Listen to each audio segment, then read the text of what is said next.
Bienvenidos a una nueva inmersión profunda. Hoy tenemos por delante un análisis verdaderamente fascinante. Así es un tema que desafía la mente. Exacto.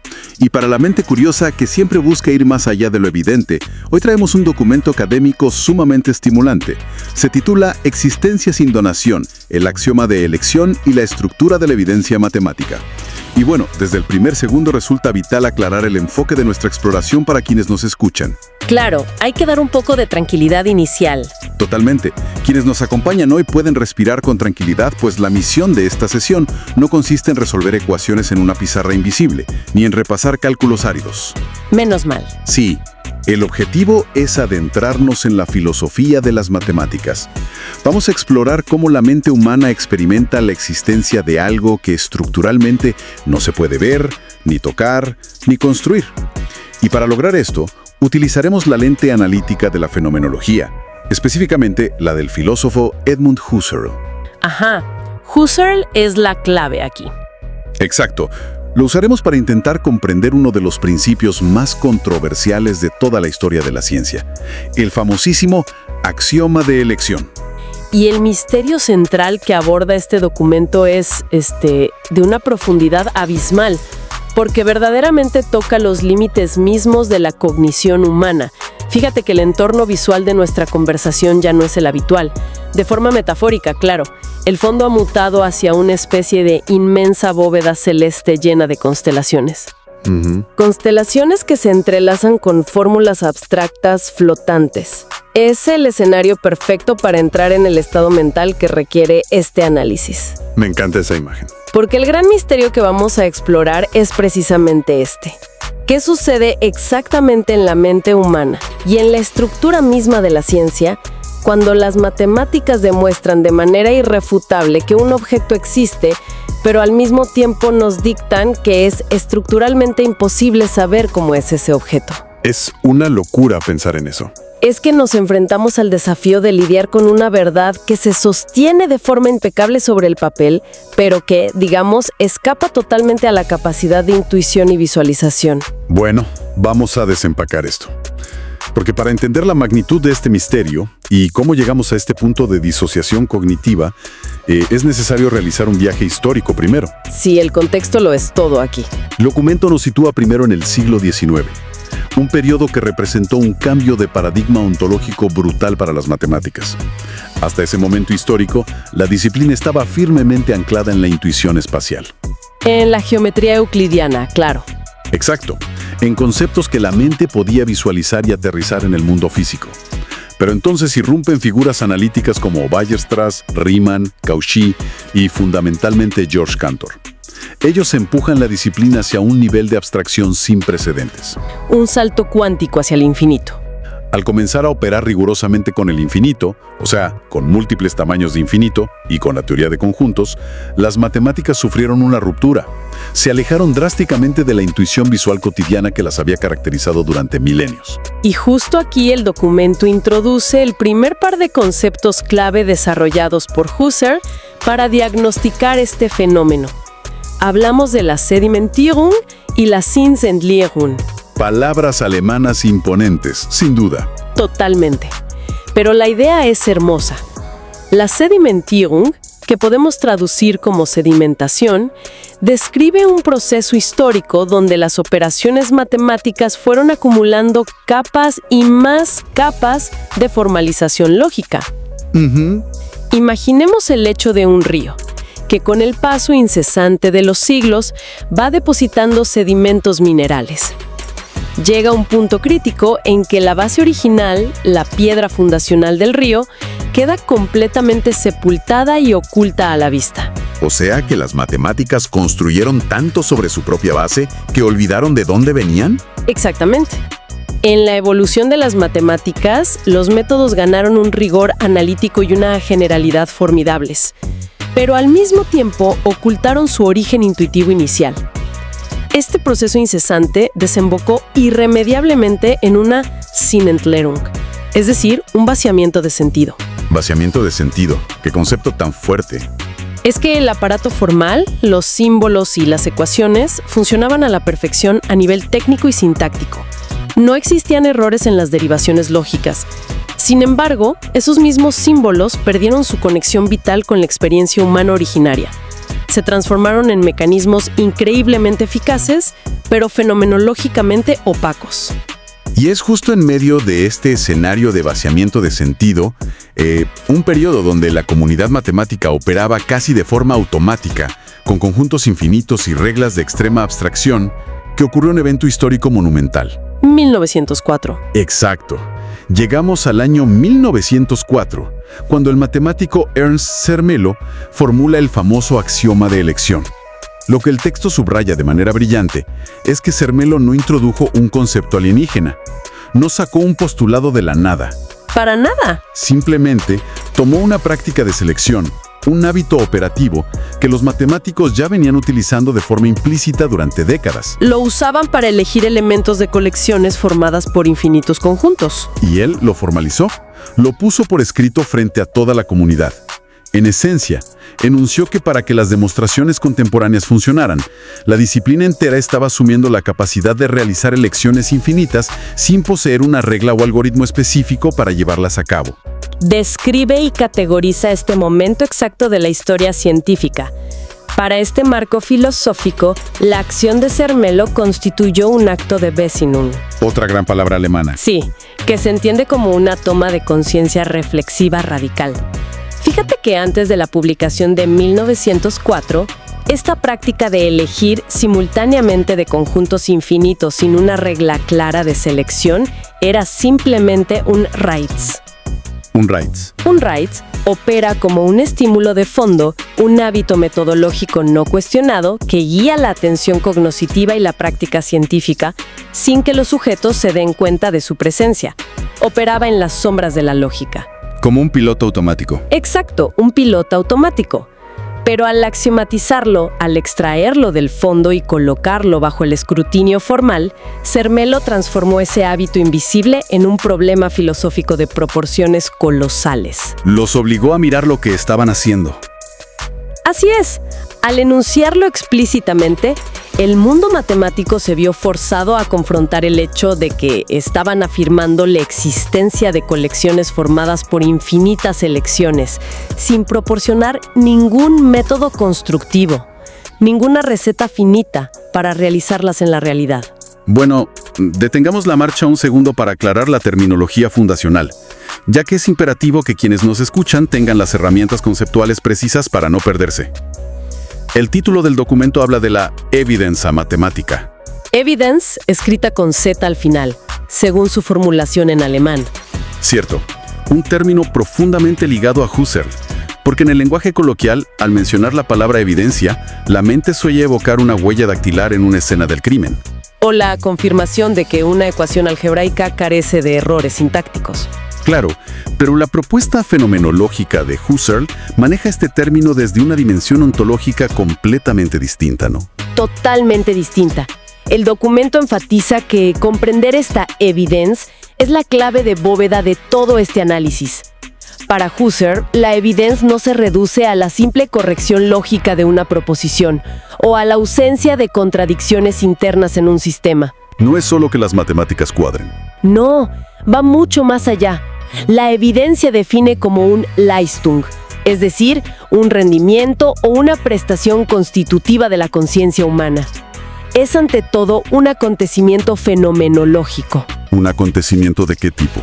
Representa el instante preciso y luminoso en el que aquello que se piensa de forma abstracta coincide de manera perfecta y sin fisuras con el objeto que se presenta ante la intuición.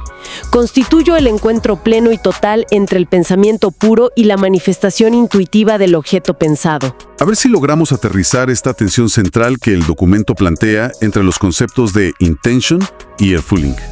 Podríamos compararlo con la experiencia cotidiana de buscar un título específico en una gran biblioteca. Me parece una analogía excelente. Digamos que existe la intention, o sea, la intención previa, el apuntar cognoscitivamente hacia algo, al saber el título del libro, al tener la idea formal de la obra en la cabeza mientras se camina por los pasillos de la biblioteca. Tienes la forma vacía del libro en tu mente. Exacto.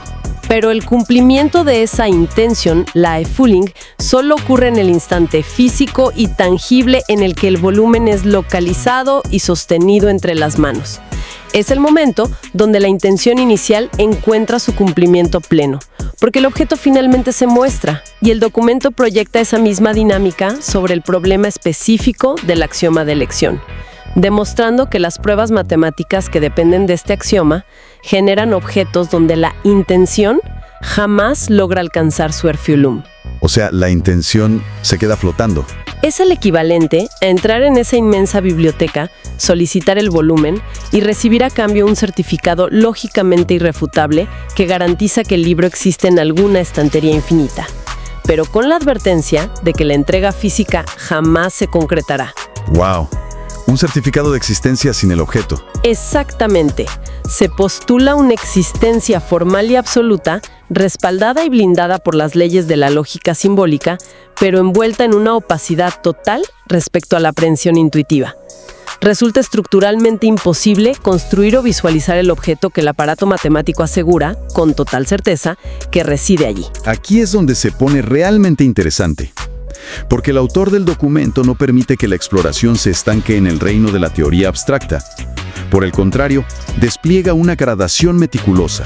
¿Los 3 niveles de ruptura intuitiva? Eso mismo. Presenta 3 ejemplos matemáticos, históricos y concretos que ilustran cómo esta falta de intuición, esta dolorosa ruptura entre la existencia formal dictaminada por la lógica y la experiencia humana capaz de visualizar, se va volviendo progresivamente más extrema. Y más profunda. Para quienes disfrutan analizando la evolución y las fracturas de las grandes ideas, este representa el verdadero clímax del análisis fenomenológico. Cuéntanos sobre el primer nivel. El análisis inicia en el primer nivel de esta gradación, situado en el vasto terreno del álgebra abstracta. Específicamente, se enfoca en la demostración matemática que asegura que todo espacio vectorial posee una base. Un resultado que se sostiene gracias a la aplicación del lema de CERN. Que es equivalente al axioma de elección. Así es. En el contexto de espacios de dimensiones infinitas, la demostración ofrece una garantía categórica e inamovible de la existencia de dicha base. La prueba es una obra de arte de la lógica irrefutable. Sin embargo, no ofrece la más mínima indicación sobre cuál es esa base, ni proporciona un algoritmo para hallarla. Es comparable a poseer la certeza matemática de que existe un plano maestro fundamental para la estructura de un edificio de dimensiones infinitas, pero dicho plano permanece resguardado en una bóveda conceptual inexpugnable. Nunca lo vamos a ver. Exactamente.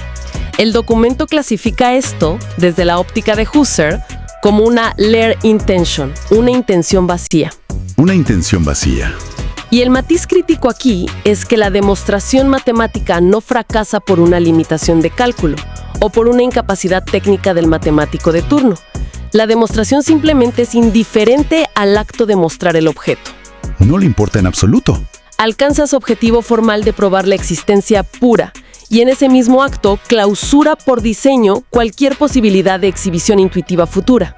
La indiferencia metodológica es brutal ahí. Pero bueno, el documento eleva la tensión al avanzar hacia el nivel 2, la equivalencia lógica de los principios fundamentales. Así es. Se demuestra que el axioma de elección, el teorema del buen orden y el lema de CERN, que son 3 postulados que en la superficie parecen gobernar áreas y problemas disímiles de las matemáticas, son en el rigor de la lógica mutuamente equivalentes. Son diferentes caras de la misma moneda. Representan la misma idealización ontológica fundacional expresada a través de vocabularios matemáticos distintos. Y desde la perspectiva fenomenológica, detenerse a observar la magnitud de esto es indispensable, porque no se trata de un recurso aislado. No es una anomalía lógica utilizada de manera esporádica para resolver un callejón sin salida en una demostración particular. No, para nada. Esta equivalencia demuestra que la intención vacía impregna la totalidad del edificio matemático contemporáneo. La fenomenología clasifica esta omnipresencia como un horizonte sistemático, un horizonte estructural indispensable. Este nivel evidencia que la profunda desconexión entre la verdad formal demostrada y el cumplimiento intuitivo humano no es un simple error local susceptible de ser aislado o purgado del sistema. Es el aire que respiran las matemáticas modernas. Constituye el horizonte mismo sobre el cual se erige toda la arquitectura. Este horizonte actúa como un inmenso RAIDS, ese estímulo de fondo ineludible del que hablábamos, que sostiene el razonamiento sobre el infinito en nuestra era. Claro. Su naturaleza invisible es de hecho una consecuencia directa de su omnipresencia. Al estar en la base de todas las demostraciones modernas, la comunidad científica sencillamente dejó de percibir su peso filosófico. Pero el recorrido alcanza su punto máximo verdaderamente explosivo al adentrarse en el nivel 3. Y observo, metafóricamente, que nuestro entorno visual acaba de transformarse de nuevo. Sí, la bóveda celeste se ha desvanecido.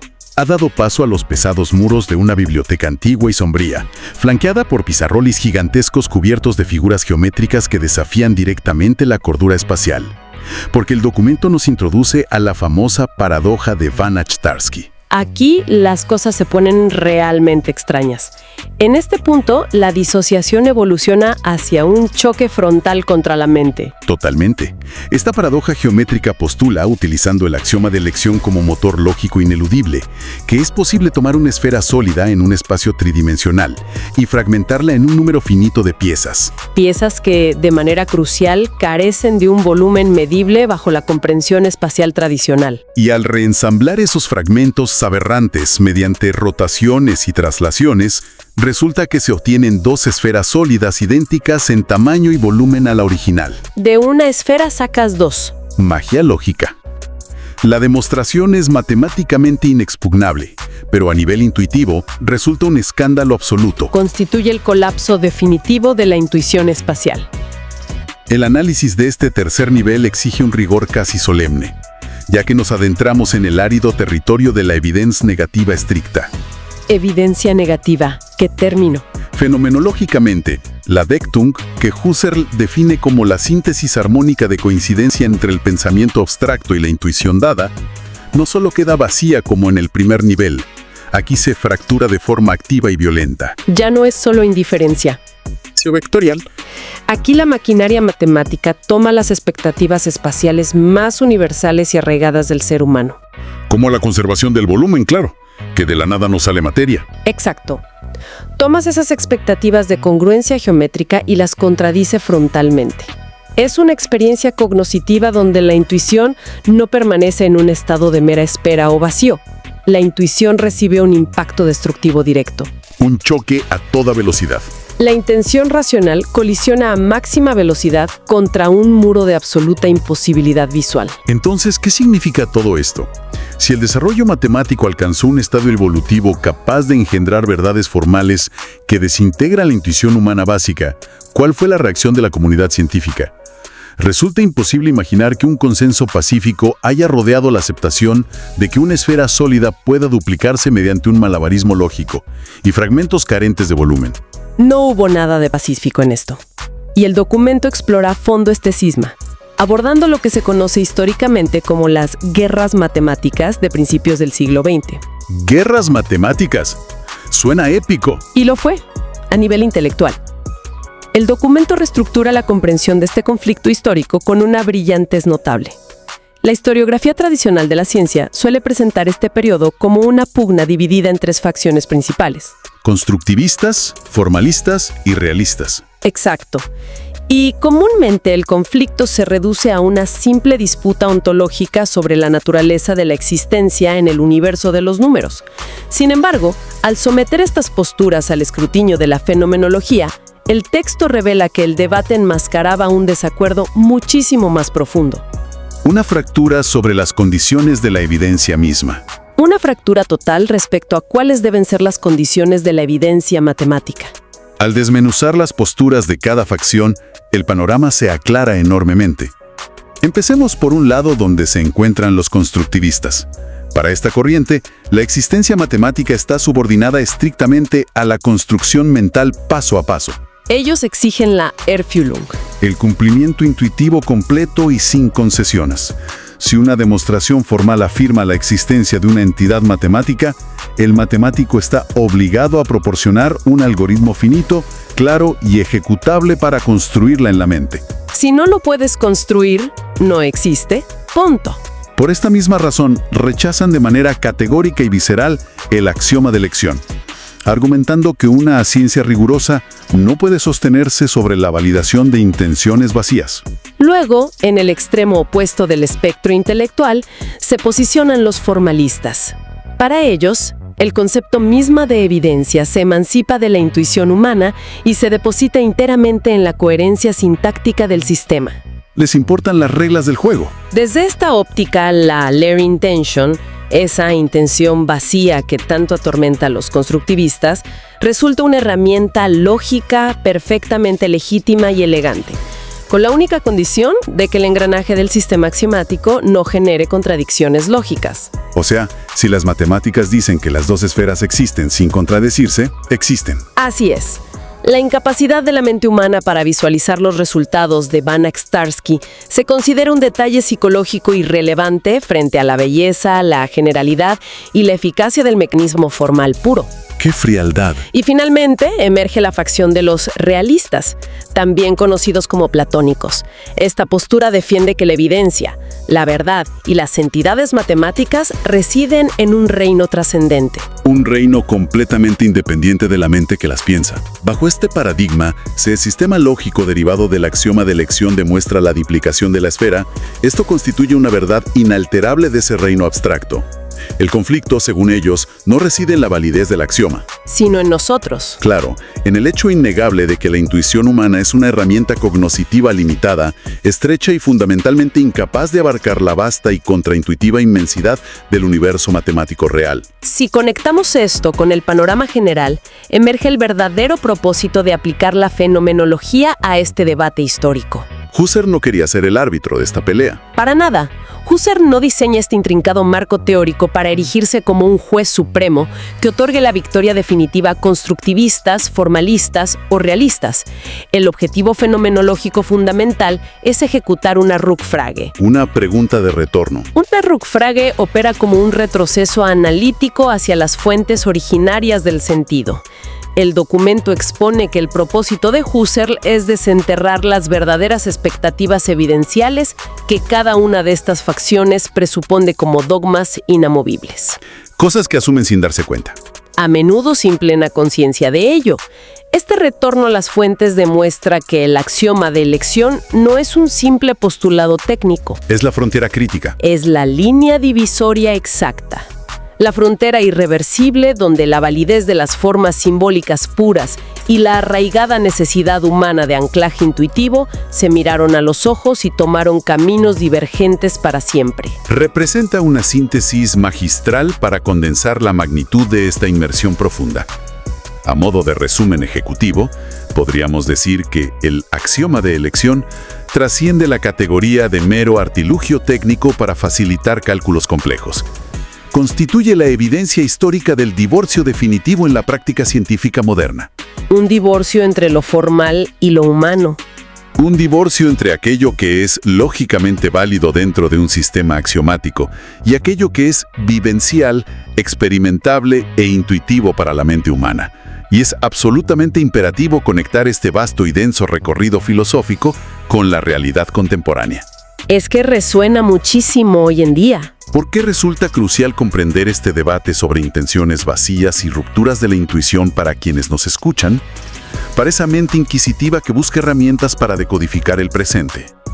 Pues porque la sociedad actual se encuentra inmersa en un ecosistema saturado de información y tecnología, donde la lógica del axioma de elección opera silenciosamente en innumerables facetas. En todas partes. Se aceptan y normalizan constantemente sistemas, algoritmos y lógicas estructurales que funcionan con una eficiencia impecable sobre el papel, que rinden resultados matemáticamente perfectos, pero que resultan inherentemente inaccesibles para la comprensión intuitiva. Ya nadie entiende cómo funcionan las tripas del sistema. El análisis de este documento otorga una lente crítica invaluable para identificar cuándo un argumento, una tecnología o un sistema social proyecta una impecabilidad formal y técnica, que al rasgar la superficie oculta un profundo vacío de sentido humano y vivencial. Y esta plantea una pregunta importante, una sumamente provocadora, construida precisamente sobre la advertencia original que Husserl lanzó respecto a la Sinnenlehrung. Adelante con eso. Si consideramos ese vaciamiento de sentido generado por una matematización que prioriza la eficacia ciega sobre la transparencia cognitiva y lo proyectamos hacia los inmensos desafíos tecnológicos del siglo XXI, el panorama resulta verdaderamente sobrecogedor. Sin duda. Si la estructura misma de la ciencia más pura y rigurosa de la humanidad, las matemáticas, ha asimilado y normalizado la operación continua, con intenciones vacías y existencias formalizadas que la mente jamás logrará intuir, ¿qué revela esto sobre la actual relación de dependencia con los sistemas hiperformalizados que rigen la civilización? O sea, estamos rodeados de cajas negras.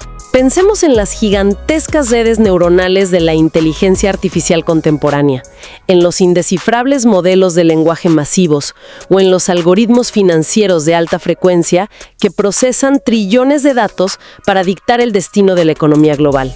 Todo eso se basa en lógicas inabarcables. Todos ellos son sistemas que producen transformaciones reales, resultados precisos y tangibles, pero cuya arquitectura interna opera como una colosal intención vacía frente a la capacidad de comprensión humana. Funcionan como cajas negras de inmensa eficacia matemática. Funcionan perfectamente, pero estamos ciegos ante su forma de operar. Entonces, es posible que, persiguiendo la perfección formal, se haya edificado una civilización moderna que es instrumental y algorítmicamente impecable, pero que a nivel estructural y profundo ya resulta imposible de experimentar, comprender y habitar de una manera genuinamente humana. ¡Wow! Una reflexión monumental para cerrar el círculo. Una civilización formalmente impecable, pero vivencialmente inalcanzable. Es una idea que posee la densidad suficiente para mantener el pensamiento ocupado durante mucho, mucho tiempo. Definitivamente. Y con esa interrogante resonando profundamente, es momento de concluir este recorrido a través de los difusos límites entre la certeza absoluta, la intuición espacial y el vacío fenomenológico. Agradecemos profundamente a cada mente curiosa que nos acompañó a lo largo de este exigente pero revelador análisis. Siempre es un placer desenredar estos conceptos. Invitamos, como siempre, a mantener viva la práctica de cuestionar los axiomas invisibles e incuestionables que sostienen la arquitectura del mundo contemporáneo. Manteniendo siempre el asombro y el rigor analítico alerta, cerramos formalmente nuestro análisis de hoy. Hasta una próxima inversión profunda.